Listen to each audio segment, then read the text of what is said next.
Good morning. It's Sunday.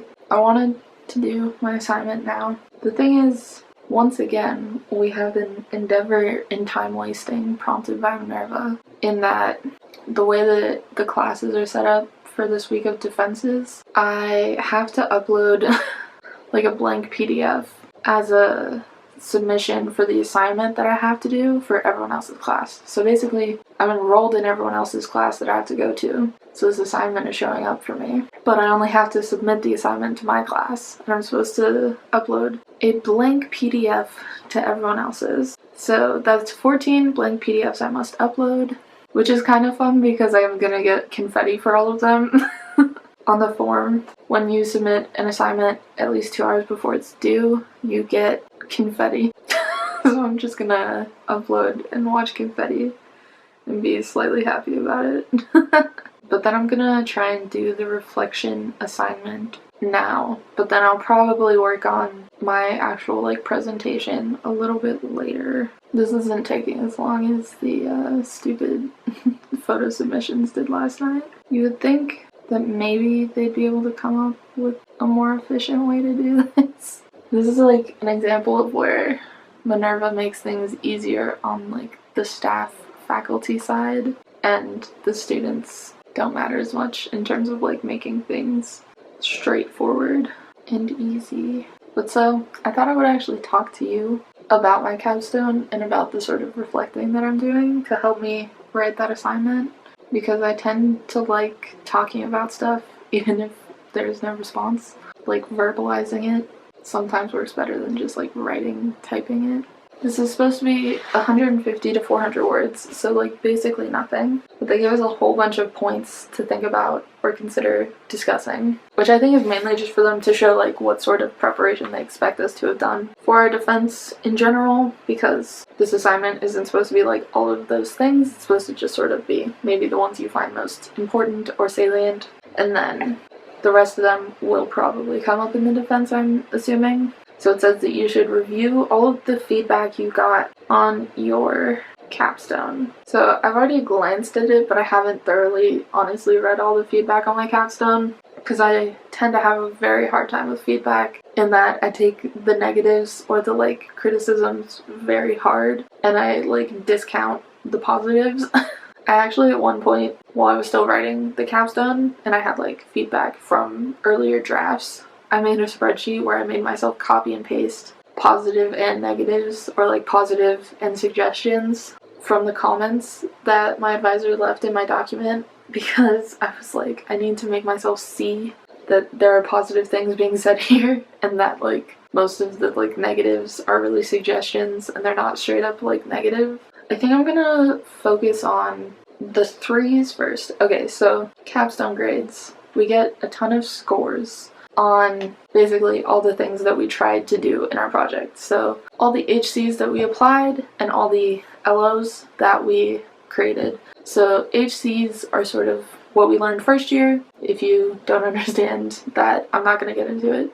There's a video though. And then LOs are what we get graded on after first year, basically. They're more content specific. So HCs are supposed to be able to be applied in a ton of different situations. And a LO, which stands for learning outcome, is supposed to be more content specific knowledge. So for the LOs that we got graded on in our capstone, we could pull them directly from our previous classes in our major, which I did a lot of.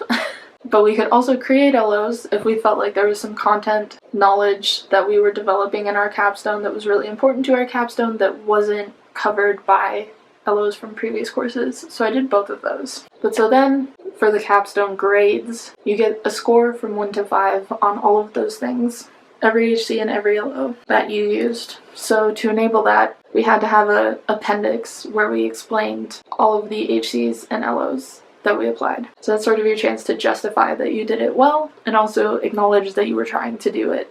So they don't really grade you on anything that you didn't tag in your appendix. I mean, I guess they could, but in general, they wouldn't. So I got scores from 1 to 5 on everything. A 3 basically means you did it. A 2 would be you tried to do it, but you kind of messed up. A 1 would be this is totally wrong. And then a 4 is like, you did this and you did a little extra good. And a 5 is like, mind blown, absolutely like the most amazing, unthought of before application of that thing, like in theory. So I guess I'm gonna actually tell you what my grades were. So I didn't get any 1s or 2s, which is great, because that means I basically did everything fine. So in reading this feedback, I'm gonna look through my 3s first, because those are the things where it's like, you did it, but just like basically met the minimum requirements to have done it. So I assume those are the things that I will be like asked about the most in terms of like how I could have done better at those, and then I'll work my way up to reading 4s and the few 5s that I got. So that way I end on the positives. While I'm doing that, I'm gonna chat to you about it and then jot down notes that I might use for my defense or in this actual reflection write-up. Okay, so I got a 3 on heuristics. Basically, I talked about how the Bechdel test, if you haven't heard of it, I'll link it, I guess. The Bechdel test is like a heuristic for determining if a movie deals with gender well, but I think it's not the best heuristic. But I could have done a better job of analyzing and reasoning on why it wasn't good or it wasn't great. Yeah, the next 3 I got is also like, you did a decent job of this, but I'm still kind of critical of the point that you're making, which both of these are kind of like things that I neglected to do enough research on, basically, so my arguments have like that weakness of a little bit of a gappiness to it. Yeah, it looks like most of my 3s are sort of like things that I should have / could have done more research to have like better examples or to fill in a couple arguments better. Like generally I have arguments where I have like premises and then the conclusion, and my graders are saying like, we generally agree with the conclusion, but a couple of your premises, you don't give us quite enough evidence to totally agree with them. Like, we want to agree with them, but you should have done a little bit more to defend those premises, which I agree with. Because it's like, some stuff I just didn't dig into enough. One of these is an LO that I made, and then I later regretted making it, but then I thought I would get a 3 on it, so I just left it. Oh well. Yeah, and that's like because I thought this thing was going to be more central to my research, but then I kind of branched off in a different direction than I originally saw myself going, and it's like that original branch that I thought I was going down was still important, but because I ended up taking this other direction, I didn't spend as much time on that original thought, and so again, it's sort of like a premise supporting my overall argument that could have used more evidence to fully support. That's what most of these criticisms are. So I'm thinking in my reflection, I might just acknowledge like, these are places where I wish I would have done more research to have more concrete evidence to back up my claims for the few things that I got the 3s on here. I love the things that are pointed out where it's like, you're right, I didn't do that, but I knew I wasn't doing that. These comments are very repetitive. I have a hard time sometimes with not knowing how to explain things to other people because I just don't understand the framework that they're using when they approach things, because I have a hard time conceptualizing that that is different than my framework. Yeah, okay, so I finished looking through all my 3s, and I think my general takeaway is that for the LOs, there were certain areas where I could have done more research. It was sort of a trade-off that I knew I was making because I decided to dive really deep on like the philosophical arguments and conceptions of gender, and so some other things, like I plan to go more into like the psychology of how media influences us a lot more, and I didn't dig into that very much. And also some of my like philosophical arguments ended up being a little haphazard. They weren't like bad, they were just like, if it were to be an actual like philosophy paper, it would get torn to shreds, you know, because I just didn't defend it rigorously enough, which I knew I was doing because I was kind of aiming at a popular audience, and I sort of made assumptions about what people generally will agree about what is right and wrong, which would probably fly just fine to a popular audience, but because I was like tagging and getting graded on my philosophy LOs, it wasn't as strong as it could be. So that was the main things for the LOs. And then for the HCs, some of it relates to like, because I was lacking in those areas of research, some of my like arguments just weren't as strong as they could be. And then the other thing is that there were a few LOs or not LOs, there were a few HCs that I kind of tried to smack in there after I had already done most of my writing and research and everything. And so they did come out kind of inexact. I guess they could have been explored a lot more explicitly, and it would probably strengthen my overall argument if I were to dig into those things more explicitly. But because I had already like organized my paper and I had like a logical flow to my whole essay, I was kind of scared to spend too much space digging into these things because I felt like it would disrupt the logical flow that I had already created. So it's like, if I were to improve upon it now, I would want to try and find a way to fit those things in. It just would have taken a lot of thinking about the organization and everything as well as those actual concepts. So I decided not to stress myself out with trying to fit those in a super strong way. And I still got 3s, which is honestly what I wanted because basically a 3 helps you pretty much no matter what at this point, especially because I'm getting transfer scores for that. So 3 means you did it successfully, which means that that score helps to show that you can use that idea, that HC, in a new context, which is all that I wanted to do because that helps boost up my first year grades, even though it's only a 3. There were a decent amount of these that she actually gave me 2 scores on. She gave me a 3 and a 4 because she was like, part of this you did really good and it's a 4, but part of this isn't quite as great, so it's a 3. So I basically got a 3.5 by her doing that. So I'm gonna skim through and look at the 4s that I only got a 4 for, so that I'm not like re-looking at those that I got both for. I kind of don't want to read all of these because it's just like emotionally exhausting, so I might just skim over the 4s, but I'm gonna read the 5s to try and make myself feel good.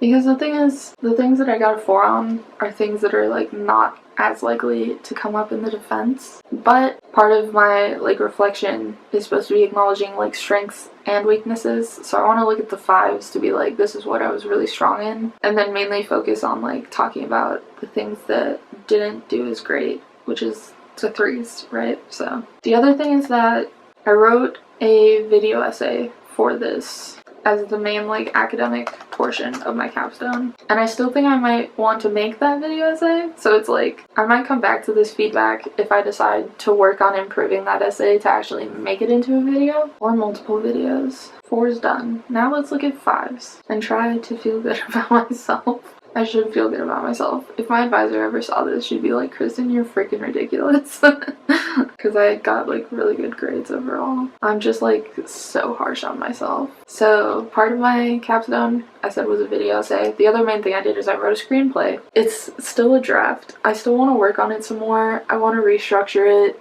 I'm reading this little book that I found on Amazon, which is basically like, your first screenplay, you should just focus on making it a really good genre film. And I think there are some ways that I tried to like kind of stretch conventions, and I think I want to go back and just make it like a solid genre film to show myself that I can do that. So I'm thinking I want to restructure it. But let's actually read this comment and try to feel good about myself. She wants me. She says it should become a film right now. She's complimenting my writing for like all of it, so not just the screenplay but also like the video essay and the little reflections and like HC appendixes. I'm a good writer. My hashtag purpose, I was very much doing this because I wanted to do it, which is why I wrote a video essay and a screenplay and not a research paper. And I explained it very well, apparently. I also taught myself how to write screenplays and explained the science of learning behind that. She complimented me for making my deadlines and being on top of shit, which is nice, because I was on top of things for like half of the year. And then she left me a general comment, which I shall read in its entirety. The main takeaway there is that I should think about and get into more examples of movies that I think do gender well versus don't. So I have a ton of notes now. Dude, the amount of things they told us to like consider mentioning in this little reflection is ridiculous for the fact that it's supposed to be 400 words. I think I might take a break now and shower and then come back and write it. Okay. Can you hear my parents in the living room talking about the rom-com really loudly? Let's get you up close and personal with my second chin. The beanbag is just not an attractive place to be, but I don't want to sit at the desk right now. So here we are. So we have to write down some of your top takeaways. For example, lessons you could apply when pursuing similarly ambitious projects in the future, what you would want to improve or add to your current capstone project, what you would prioritize as next steps and why, and what you might do differently if you were to start over on this project and why. So, lessons you could take away. One thing that was helpful for writing my screenplay was that I went to a screenwriting class. It was 4 weeks of like 2.5 hours weekly, just like one evening session every week. And that was very useful just for making me think about screenwriting and it tended to give me some like inspiration and ideas. Even though like in that session I wasn't working explicitly on my screenplay, it was more just like a general screenwriting intro session workshop thing. Having that like set obligation that I will go to this and then having that prompt me to think about the project was very helpful. I think one big thing was that you gotta care about it a lot. That's pretty much the only reason I did anything of substance, because I did care about it a lot. I don't know, those are the only big ones I have. What would I want to improve or add? Improve everything. I would want to make the script better. Prioritized next steps. This is helpful because I actually want to work on my screenplay and my video essay, but I haven't, just because they're kind of big and scary, you know? Screenplay, what I've started to do actually is I used a bulletin board and like index cards that I had in London to plan the structure of the screenplay, and I no longer have the bulletin board because it did not fit in my luggage. But I have the index cards and I've been starting to put them into a file in Final Draft. So basically when I was writing the screenplay, I used a free online like screenplay formatting service because it was free and it did the job, and that service is only free for like 3 projects, but I only needed 1, so that's what I used. But the amount that you could do in that for free was kind of limited, and since I do want to keep writing, I think I want this to be a thing, I decided to buy the like more industry standard service. So it's a different software, different company, but these two are kind of the main competition that do the same things. But the one I was using that you could get that free version for is like the less standardly used one. So I decided to get Final Draft, which is the industry standard basically. I also decided to do it now because they had like a special going on, and also I can still use a student discount at this time, and I wanted to get it while I could still have that. But they have a function where you can do like a bead board, which is basically what you would call that bulletin board with index cards that I had. So I've been trying to put in all of my index cards into this digital version so that I can then work on like reformatting my screenplay, but I kind of need to be able to look at the structure that currently actually exists. So that's sort of the next step there, is putting my index cards into the bead board in Final Draft. And one of the main things I don't like about the current state of my screenplay is that I didn't like fully develop backstory for my like villains. And so I feel like their like motivations and purpose and like so on and so forth isn't really clear, and so that means some of their actions don't necessarily like clearly align, because I wasn't really sure like why they were doing things. So that's like one of the main things I need to figure out or work out better in order to rework the overall structure. So that's also one of the main next steps. So then for my video essay, the main thing I would work on in my video essay would be working in more examples of like specific movies and specific scenes, because I feel like that'll help make the whole thing a lot more concrete, and right now it's still quite abstract. I could also honestly like go in and get rid of some of the more like academically rigorous things that I got into. I could potentially make it into like 2 or 3 separate videos as opposed to just one if I'm thinking about like actually making videos on my channel. So I think I would actually start by thinking about like how I would break it into multiple videos, and then think about how I could use the feedback I got on my capstone to make those separate videos as strong as possible. I think I might actually do that soon, because I think I've been like wanting to make it, like actually make the video, but I'm just overwhelmed by how big it is right now. But if I thought about ways I could separate it out, I think it might be a lot more doable. I almost want to do that right now instead of writing this reflection. So I might actually do that a little bit right now. Okay. Yeah, I would see this being a very long series. So some of the ideas I came up with, the obvious first one is what's wrong with the Bechdel test? And then on the avenue of feminist film theories, psychoanalysis, so using Freud to explain how films tend to make women objects. And then also there's a very more extreme argument built out of that any sort of pleasure or enjoyment that people get out of cinema is at the expense of women, and therefore you must eliminate joy, basically, from watching films, at least as it currently exists, to be a feminist, which I think is a very controversial hot take to consider talking about in its own video. And then the thing I really got into was some specific theories about gender, and I think each of them could have their own video, probably focusing on one movie where I think you can see that theory illustrated or see the effects that theory predicts.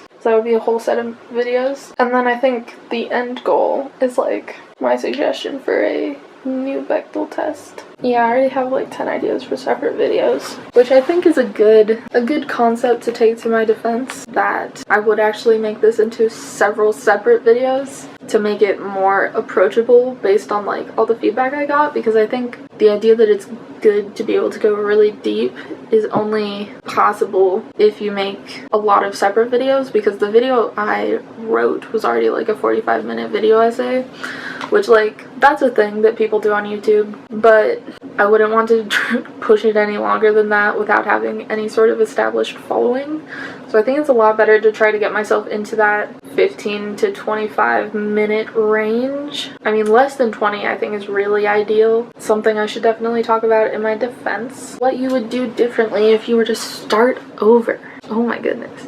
One of the main things is what I already talked about with my screenplay, making it more like a genre film. Another thing is trying to talk to people who would be able to help me find direction a little bit better, because I spent a lot of time looking for research on the solid psychology of how media influences us, and I just had a really hard time finding stuff that made sense and was approachable. I wish I would have sought more help with that. I mean, I think I have enough fodder here that I'm gonna write my 400 words and submit it, but I want to go sit on the couch, so. And I did submit my assignment, and then I went on to make my presentation for the defense, so I forgot to start recording right away, so we're skipping ahead. I am making this visual to try and show the overall structure and plot, basically, of my screenplay. I did a lot of adjusting to try and make it fit on the slide, but also be somewhat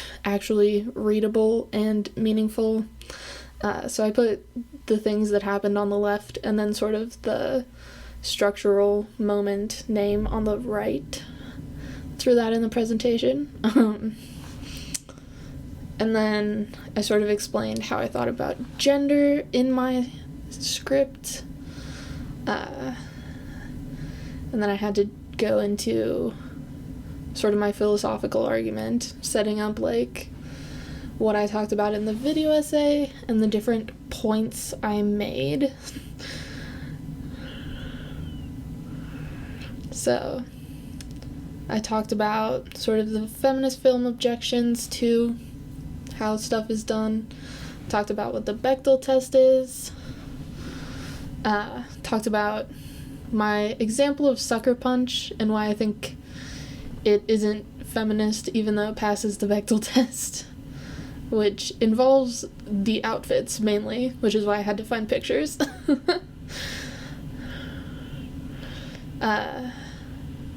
So then I went into all the different academic disciplines that I researched, and I just listed them on a single slide, because I figured that I didn't really have time to fully explain any of them. You can see throughout this I'm referencing back to my actual essay to pull content and remind myself.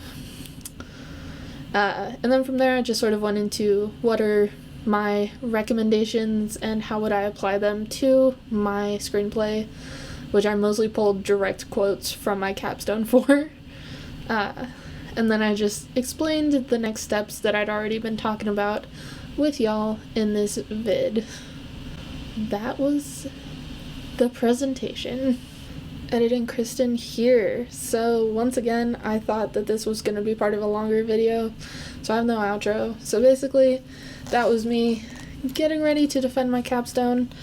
The next video I hope to have up is me actually doing the defense, so I'm hoping this will give some context for that. And I hope you stick around to watch the defense if you want to know more about what my capstone actually was. I really talked about all of it. So stick around for that. I hope this was interesting.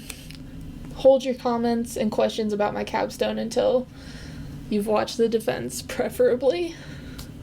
Deuces.